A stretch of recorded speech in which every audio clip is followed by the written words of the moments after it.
ver todo el proceso respiratorio, donde nos dice que el último objetivo es proporcionar oxígeno a los tejidos y extraer el dióxido de carbono que proviene del metabolismo, ¿no, verdad?, de dentro del cuerpo, de toda la periferia.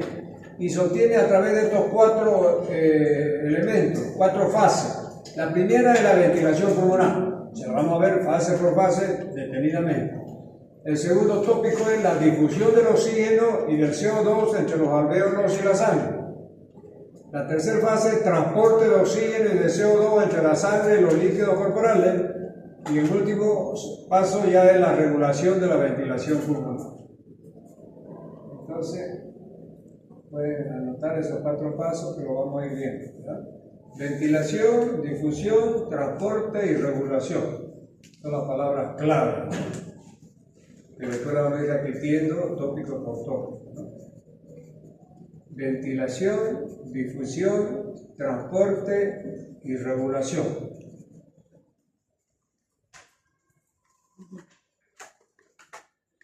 Muy bien, ahora vamos a ver fisiología de la respiración. Vamos a ver nuevamente, el objetivo de la respiración es suministrar oxígeno a los tejidos y eliminar el CO2. Para alcanzar dicho objetivo, la respiración puede dividirse en cuatro acontecimientos. 1. Ventilación pulmonar. 2. Difusión de oxígeno y anhídrido carbónico. 3. Transporte. Y 4. Regulación. Entonces yo les vuelvo a hacer la diapositiva multicolor y multisigno, es decir, de distintos colores para favorecer que ustedes puedan fijar el conocimiento, ¿no? Ventilación pulmonar, entonces, ya sabemos todo, significa flujo de aire de entrada y de salida entre la atmósfera y los alvéolos pulmonares, la difusión del oxígeno y anhídrido carbónico entre los alvéolos y la sangre, y el transporte de oxígeno y CO2 en la sangre y líquidos corporales a las células, desde ella a la sangre. Entonces, entra el oxígeno de la atmósfera externa hasta la sangre y va a toda la periferia de la célula. Y sale de la célula el anhídrido carbónico y es expulsado por el medio ambiente. Muy bien, y regulación de la ventilación. Entonces vamos a comenzar con el primero. Aquí tenemos la caja torácica, ¿no, verdad?, que está constituido básicamente por los cartílagos costales, es decir, las costillas se articulan por atrás en la columna vertebral, por adelante en el esternón, por abajo tenemos el diafragma. Entonces, esa estructura osteoarticular es la que va a servir para la expansión y la contracción de los pulmones que están en esa caja, en esas dos cajas. Y las costillas vamos a ver que van a bascular de esta forma por los músculos intercostales, aumentando el diámetro transversal. Y el diafragma va a subir y bajar aumentando el diámetro longitudinal de esa caja torácica. Entonces eso es lo que nos está diciendo aquí. Los pulmones tienen la capacidad de expandirse y contraerse mediante los movimientos del diafragma para alargar y acortar la cavidad torácica mediante la elevación y depresión de las costillas y mediante la elevación y depresión de las costillas para modificar el diámetro antero-posterior de la cavidad torácica. Durante la inspiración, jalan la superficie de los pulmones hacia abajo. Durante la relajación del diafragma, los pulmones son comprimidos por la pared torácica y la víscera abdominal. Entonces, los dos movimientos son vascular para ampliar el diámetro, es decir, transversal del tórax. Y el diafragma sube y baja como un fuelle, ¿sabe esos fuelles para atizar el fuego, no es verdad? No sé si usted ha visto alguna vez una ese. Entonces, la misma función. El diafragma baja para llenarse los pulmones y sube y los comprime en la aspiración. Muy bien, sigamos. Y no puedo cambiar de aquí porque siempre cuando imprimo algo me olvido porque solamente tengo dos entradas, ¿no? O sea, para mi mouse y para la impresora. Entonces cuando saco de la impresora quedo sin el chip y me olvido y bueno, ya. Entonces, vamos a ver el segundo tema que es mecánica de la ventilación pulmonar. Tenemos que tener estos dos conceptos, ¿qué es la presión pleural y qué es la presión alveolar? ¿Ya? Fíjense que son dos conceptos diferentes. La presión pleural normal al comienzo de la inspiración es de aproximadamente menos 5 centímetros de agua. Esto vayan fijando estos valores. Después, la expansión de la caja torácica tira de los pulmones con más fuerza y crea una presión aún más negativa hasta un valor medio de menos 7 centímetros de agua. Esto se lo digo porque en el texto no ha aparecido bien estos valores. Inclusive algunos que ya expusieron no vinieron a mi clase o serían del otro grupo, qué sé yo, o serían de este grupo, no sé, que no lo he pasado. El otro grupo ya le había pasado esto.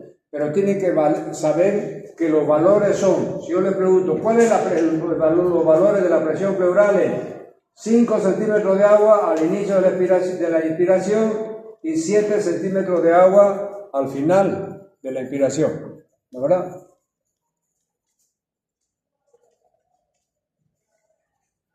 Ahora, la presión alveolar. La presión alveolar tiene 3 valores. El reposo es 0 centímetros de agua. Durante la inspiración es menos 1 centímetro de agua, negativo, lógicamente, tiene que hacer ese vacuo así, porque usted sabe que la pleura tiene 2 hojas, la hoja visceral y la hoja parietal, y al medio hay un espacio, ¿de verdad? Entonces, durante la inspiración, la hoja parietal, la hoja visceral se pega a la parietal, y durante la expiración se desprende nuevamente ambas hojas, y queda el espacio pleural. Entonces, en el reposo, mientras uno está en apnea, es 0 centímetros de agua. Cuando inspira, llega a 1 centímetro de agua. Y cuando expira, es positivo 1 centímetro de agua. Muy bien. Entonces, aquí tenemos 2 conceptos que no son muy digeribles, así a simple vista, ¿no? Así son medio complicados. ¿Por qué? Aquí retorno así, ¿será que sirve? Tiene su lazo. Ya, ¿verdad? Estamos plagiando. Ah, no, igual, gracias. Yo pensé que la hacía chico. Les decía yo lo siguiente, estos 2 conceptos están interrelacionados mutuamente. Entonces no podemos definir la distensibilidad pulmonar sin definir la presión transpulmonar, porque fíjense, la definición de distensibilidad pulmonar es un concepto como si fuera, digamos, un elástico, la verdad. ¿Cómo se entiende la distensibilidad pulmonar? Es el grado de expansión de los pulmones por unidad de incremento de la presión transpulmonar. Y el valor medio es de 200 mililitros de aire por cada centímetro cúbico de presión transpulmonar del agua. ¿Ya? Entonces, vamos a leer el otro concepto para que después fijemos bien. ¿Y qué es la presión transpulmonar? Es la diferencia entre la presión alveolar y la presión pleural. Es decir, cada vez que la presión transpulmonar aumenta 1 centímetro de agua, el volumen pulmonar se expande 200 mililitros de aire. Entonces, recapitulando, la distensibilidad pulmonar es el grado de expansión, ¿ya? Por cada unidad de la presión transpulmonar, ¿ya? Aumenta 200 mililitros de aire dentro de los pulmones. Eso es lo que nos acaba de decir aquí, en definitiva. Dice, es el grado de expansión de los pulmones por unidad de incremento de la presión transpulmonar. Y el valor medio es de 200 mililitros de aire por cada centímetro de agua de aumento de la presión transpulmonar. Y la diferencia entre la presión alveolar y la presión pleural es decir, cada vez que la presión transpulmonar aumenta 1 centímetro de agua, el volumen pulmonar se expande en 200 mililitros de aire. Entonces, cada 200 mililitros de aire que nosotros metemos durante la inspiración, ¿ya? Es decir, ¿qué va a pasar?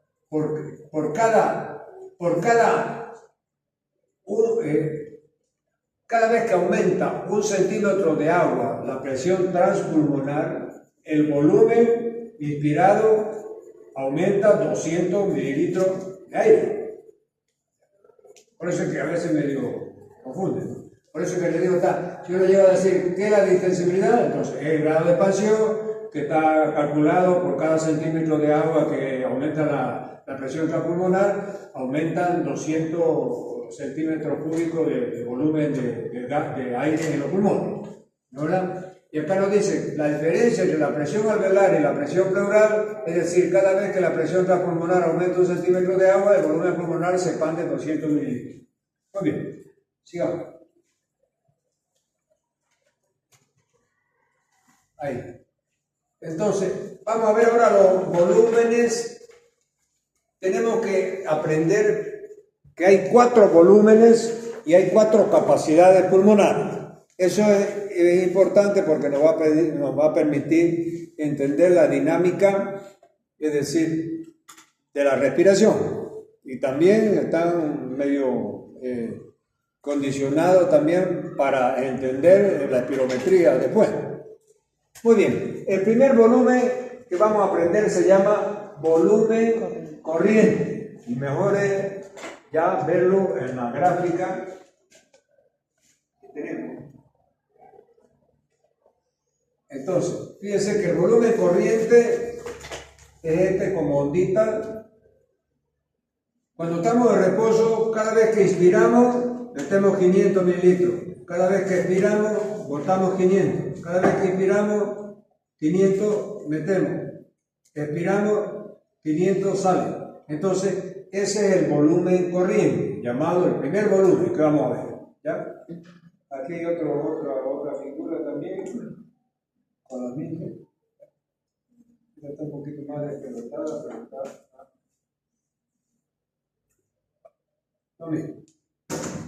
Muy bien, entonces volumen corriente es el volumen de aire que entra y sale en cada inspiración y expiración estando en reposo. ¿Ya? Volumen corriente, primer volumen. 500 mililitros. Después vamos a ver el segundo, que es el volumen de reserva inspiratoria. A veces está reserva como el volumen inspiratorio de reserva o volumen de reserva inspiratorio. Es lo mismo. Aquí está volumen inspiratorio de reserva.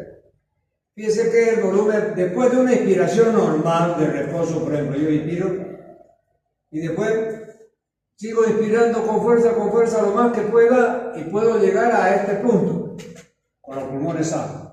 O sea, meter más 3000 mililitros de aire. ¿Ya? Entonces, el volumen de reserva inspiratoria es 3000. Ya lo vamos a ver en otro lugar.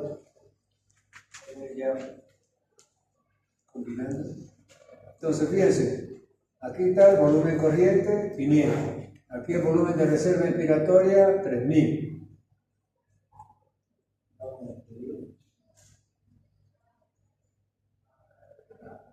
Aquí. Muy bien, entonces hemos visto dos volúmenes, volumen corriente y volumen de reserva inspiratoria, 3000 mililitros. Ahora vamos a ver, fíjense, después de una expiración normal de reposo, boto el aire y sigo pujando para botar todo el aire que yo pueda, aunque después le salga el hemorroide, ¿no?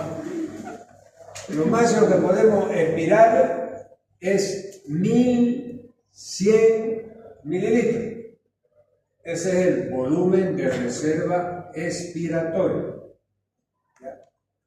Y el cuarto y último volumen es este volumen residual. Este volumen residual nunca se sale de los pulmones. Si no es intercambiable de oxígeno, anhídrido de carbono. Está permanentemente y su función es de evitar que los pulmones colapsen, ¿la verdad? Porque se quedaron sin aire. Y después vamos a ver que hay un reflejo de Hering-Breuer también que protege, ¿no? Pero lo importante es que, por eso se llama volumen residual, que es el volumen que siempre queda. Es 1200 mililitros. Entonces vamos a ver el otro repasando. Aquí no está. Y el otro.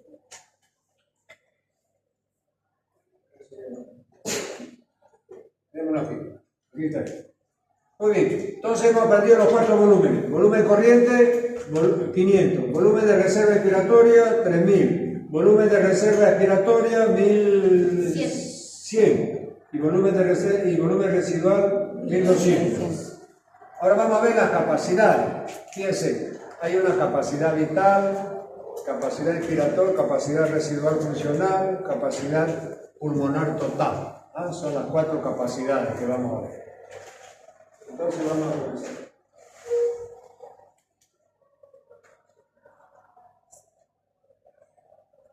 Volúmenes pulmonares hay necesidad, fíjense, es una repetición, ¿no? Vamos a ver la capacidad. Muy bien, capacidad pulmonar. Generalmente la capacidad es la suma de 2 volúmenes o de 3 volúmenes. A veces, van a ver ustedes, hay se suma 3 volúmenes, se suma una capacidad anterior menor más un volumen. Pero en términos generales es la suma de los volúmenes que vamos a ver. Vamos a ver la primera, se llama capacidad inspiratoria. Es igual al volumen corriente más el volumen de reserva inspiratoria. Entonces vamos a nuestro cuadrito. Volumen corriente más volumen de reserva inspiratoria. Entonces,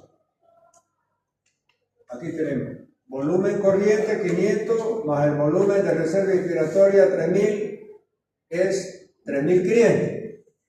Entonces, esa es la nueva capacidad que estamos viendo.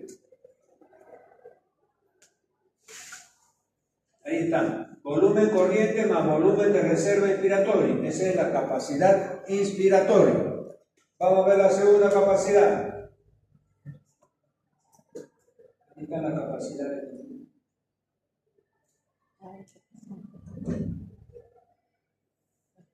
Vamos a ver, porque hay una que está medio fallada aquí.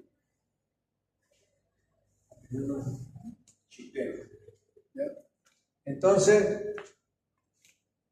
capacidad inspiratoria.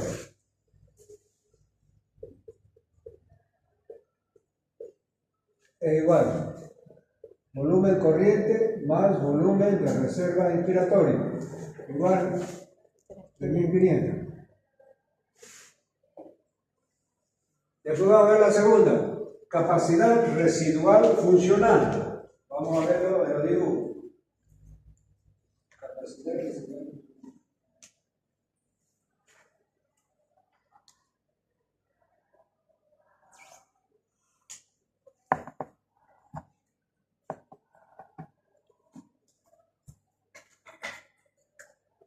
Capacidad residual funcional. Vamos a ver aquí en el dibujo. Capacidad residual funcional. Aquí está. Capacidad residual funcional. ¿Cuál es? Ahí que nos ha dicho. La letrita, ¿qué dice? Volumen de reserva expiratoria más volumen residual, ¿no verdad? Entonces, el volumen de reserva expiratoria era 1100 y la capacidad y el volumen de reserva y el volumen residual 1200, son 2300, ¿no verdad? Entonces, capacidad residual funcional. Capacidad residual funcional es igual volumen de reserva expiratoria más volumen residual es igual entonces volumen de reserva expiratoria 1100 más 1200 igual 2300, ¿no?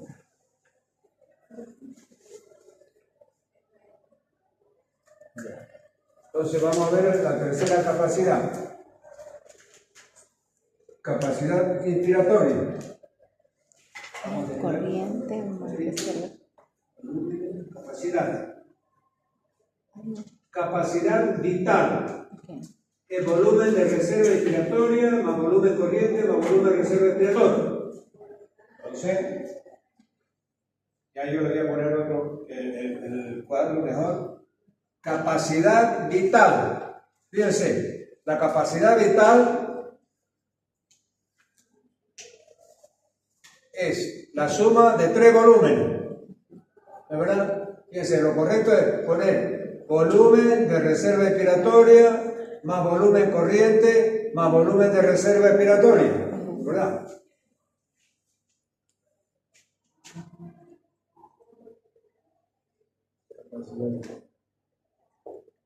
Igual, volumen de reserva inspiratoria más volumen corriente más volumen de reserva expiratoria. Igual.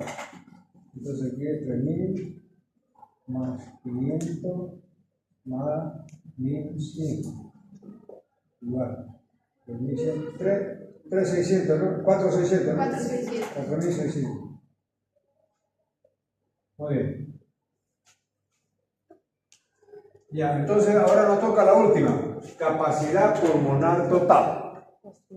Entonces aquí, fíjense que ustedes pueden ponerlo de tres formas. Agarran la capacidad vital, hasta aquí, más el volumen residual. Sí, voy a hacerlo, ¿no? Pero también puede sumar los 4 volúmenes. Volumen de reserva inspiratoria, más volumen corriente, más volumen de reserva expiratoria, más volumen residual. Pero lo que habla más Guyton es de sumar a la capacidad vital el volumen de reserva, ¿ya? Entonces, capacidad pulmonar total. Capacidad pulmonar total. Es igual. Capacidad, voy a poner los dos, capacidad vital más volumen residual. Capacidad vital de la 4.600 más 1.600. A 5.800, ¿no? Poniéndolo como capacidad vital. Y ahora si lo ponemos, entonces puede ser también igual a volumen de reserva inspiratoria más volumen corriente más volumen de reserva expiratoria más volumen residual, igual 5.800. ¿Está bien? ¿Ya? De dos formas se lo.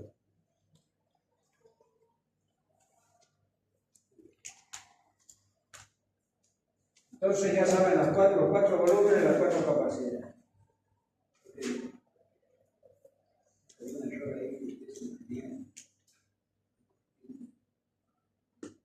Muy bien. Capacidad respiratoria.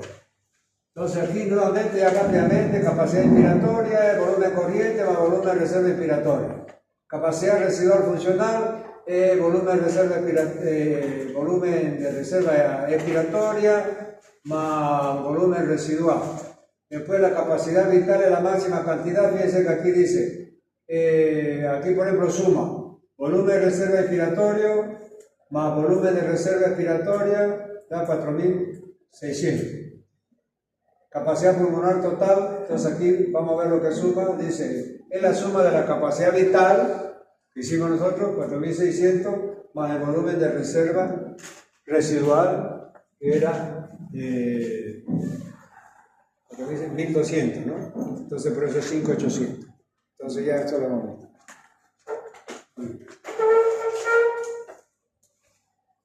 Aquí vamos a ver entonces, aquí vienen dos conceptos. Espacio muerto y tasa de ventilación alveolar. Fíjense que es similar a lo que hemos visto en corazón. En corazón aprendimos que era el gasto cardíaco y hacíamos una fórmula así rápida y hacíamos a tener una idea, es decir, Guyton al comienzo dice, bueno, es igual la frecuencia cardíaca por el volumen de eyección y todavía medio. Volumen de eyección medio, un concepto medio global, ¿no? Y para sacarlo así rápidamente, frecuencia cardíaca son 70. Volumen de eyección otros 70, 149, 5.000, son alrededor de 5.000, decimos, ¿no? Entonces, pero después vamos a ver ya qué es volumen latido. ¿Y cuál es el concepto de volumen latido que ya ustedes saben? Ahí tenemos el volumen diastólico final, está compuesto por dos volumen. El volumen latido, que es el 60%, lo que se pulsa, y después el volumen sistólico final, que es el 40%, que es el concho que yo le digo, ¿verdad? Bueno, aquí pasa lo mismo. Fíjense que para hacer un cálculo de cuánto aire nosotros respiramos y asimilamos, decimos, bueno, hay que multiplicar la frecuencia respiratoria, que es 12, por 5.000 más o menos mililitros, 5 litros que respiramos, sería 12 por 5, 60, 6.000, 6 litros, ¿no verdad? Pero ojo, aquí sí ya el cálculo tiene que ser más caprichado, más caprichoso, como dicen los brasileños. O sea, que vamos a tener una fórmula que ya nos mide en forma más fina, que es esta, ¿no? Que dice que la ventilación alveolar, que o sea, acá hablábamos de espacio muerto, aquí estamos hablando de tasa de ventilación alveolar. Entonces, la tasa de ventilación alveolar va a ser igual a la frecuencia respiratoria multiplicada por el, fíjense aquí, BC que volumen corriente, ¿no? ¿Qué BC? Volumen corriente. ¿Ah? Volumen corriente. Menos BD. ¿Qué es BD? Ahora sí ya no saben. Volumen de espacio muerto. Volumen del espacio muerto. Entonces, ustedes no saben cuánto es el volumen del espacio muerto, por eso todavía no pueden calcular. Pero si ya le ponemos el número aquí y decimos la tasa de ventilación alveolar es igual. Frecuencia respiratoria, el volumen corriente es 500 menos 150 mililitros es el volumen del espacio muerto. Entonces esto aquí da 350, ¿no? ¿Verdad? Entonces, si multiplicamos 350 por 12, ¿cuánto da?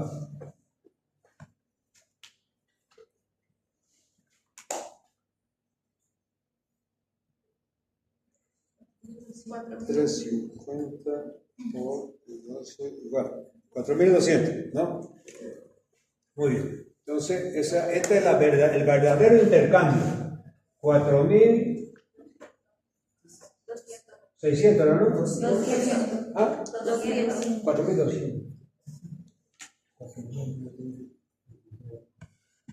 4.200. Entonces, estos son de los 6.000 que nosotros habíamos calculado así, a grosso modo, en grande. Fíjense que baja lo real 4.200. Porque todo ese aire que se queda en la fosa nasal, en la faringe, en la laringe, no sufre intercambio.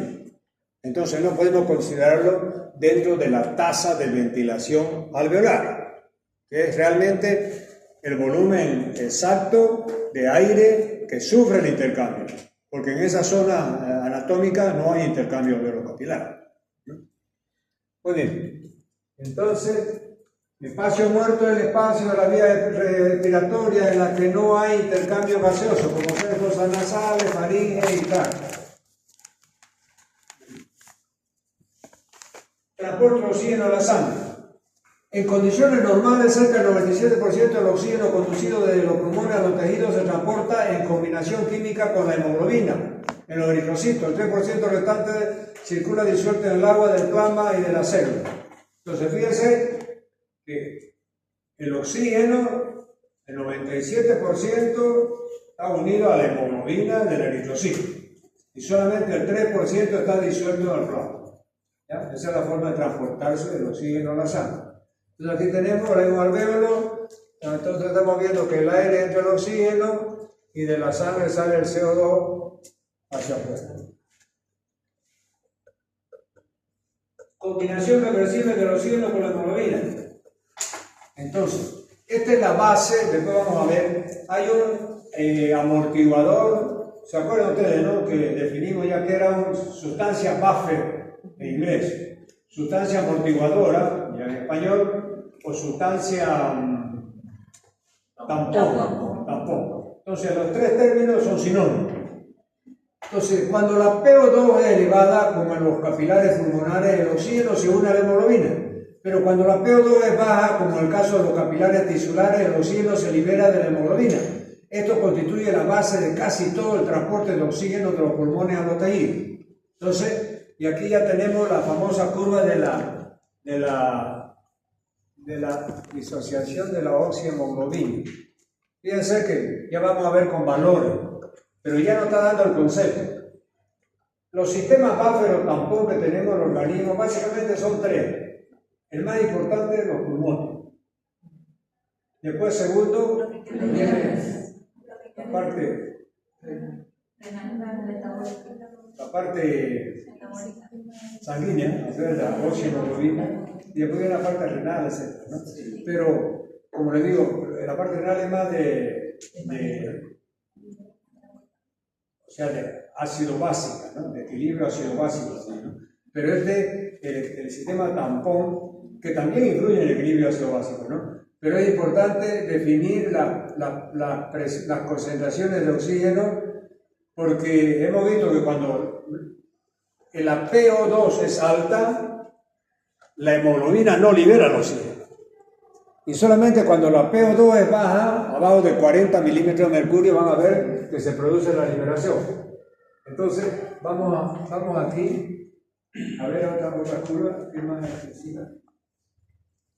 Entonces, aquí, ¿qué dice? El título es Curva de disociación de la oxihemoglobina. Entonces, es la base del sistema tampón de la oxihemoglobina en la sangre, ¿no? Entonces, demuestra un aumento progresivo del porcentaje de la hemoglobina con oxígeno unido a medida que aumenta la PO2 sanguínea, lo que se denomina porcentaje de saturación de la hemoglobina. La sangre que abandona los pulmones y accede a las arterias sistémicas tiene habitualmente PO de oxígeno 95 milímetros de mercurio y su saturación es del 97% aproximadamente. La sangre venosa normal que regresa a los tejidos periféricos, su PO2 es de 40 milímetros de mercurio y su saturación es del 75% aproximadamente. Entonces estos valores los tienes que memorizar. Bien, porque a veces se confunden. Entonces, dice que la sangre cuando sale de los pulmones está con 97% de saturación y sale con 95 milímetros de mercurio. Y la sangre reducida que vuelve ya de la periferia hacia el corazón y los pulmones, ya viene, es decir, por abajo de 40 milímetros de mercurio, recién la sangre libera, la hemoglobina libera el oxígeno a los tejidos. Y regresa con 75% de saturación a la bomba central y después a los pulmones. Pero ese límite de liberar el oxígeno solamente cuando está la PO2 abajo de 40 milímetros de mercurio es importante, porque cuando ya los tejidos están con una PO2 abajo de 40 milímetros de mercurio, ya están sedientos de oxígeno, o sea, le está faltando oxígeno, están demandando oxígeno, y ahí es que le libera, porque no tenía ningún sentido, porque cuando está viniendo la arterial con 97% de saturación a 95 milímetros de mercurio, es decir, todas esas estructuras están saturadas de oxígeno, no están necesitando, porque el oxígeno es necesario en la periferia, en los tejidos, en las células periféricas, ¿no?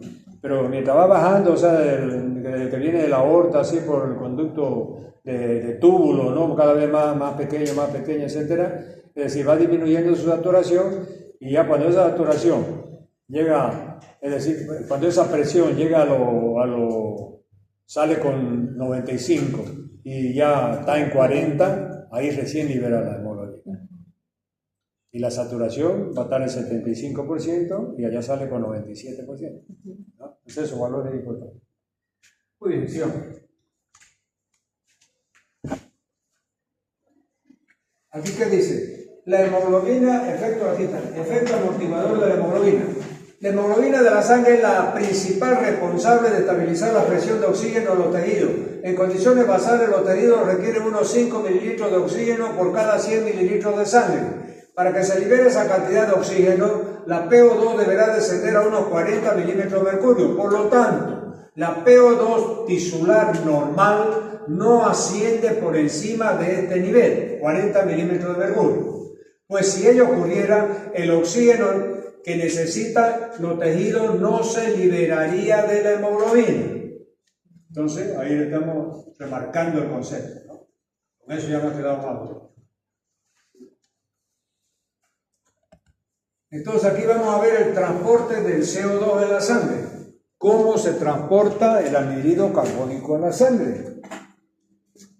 Entonces, aquí fíjense, tenemos 3 compartimientos. Aquí tenemos el capilar, la luz del capilar. Dentro de ese capilar va a estar el eritrocito, el glóbulo rojo. Y acá, en el líquido intersticial, sumergido ahí en el líquido intersticial, en forma de un hexágono, está la célula. ¿Ya? En la célula se produce el CO2.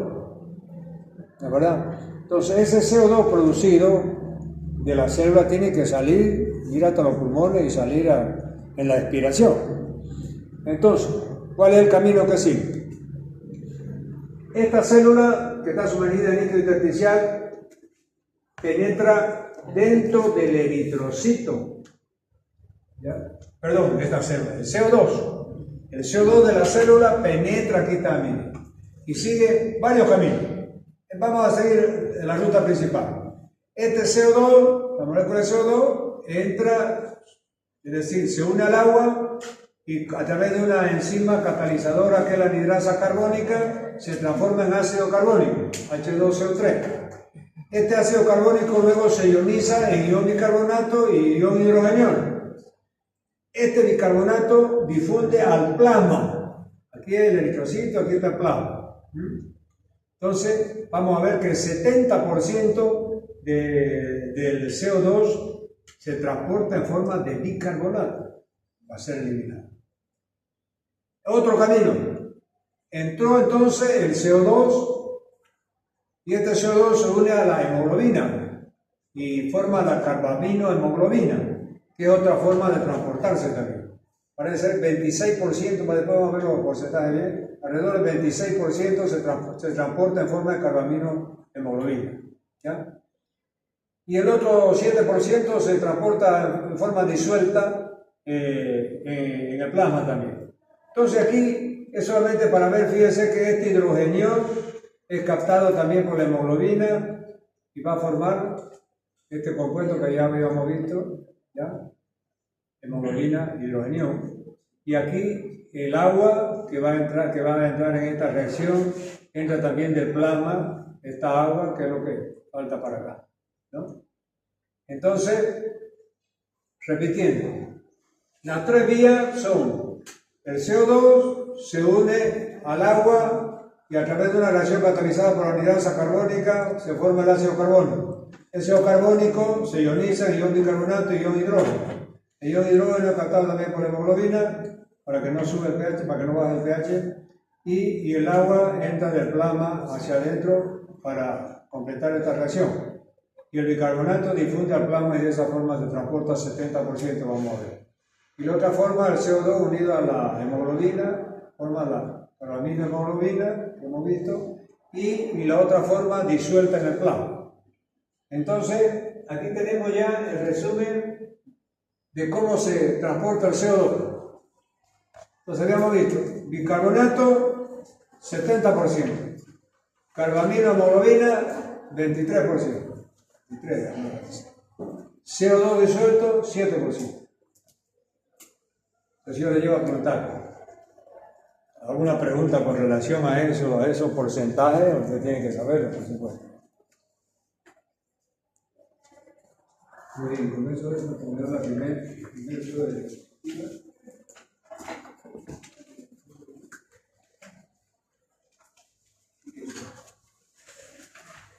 entonces, primero tenemos terminado la diapositiva, el juego 1 y 2. Nos falta el 3. O sea, estamos atrasando clases con el 3. Pero vamos a nivelar. Puede ser que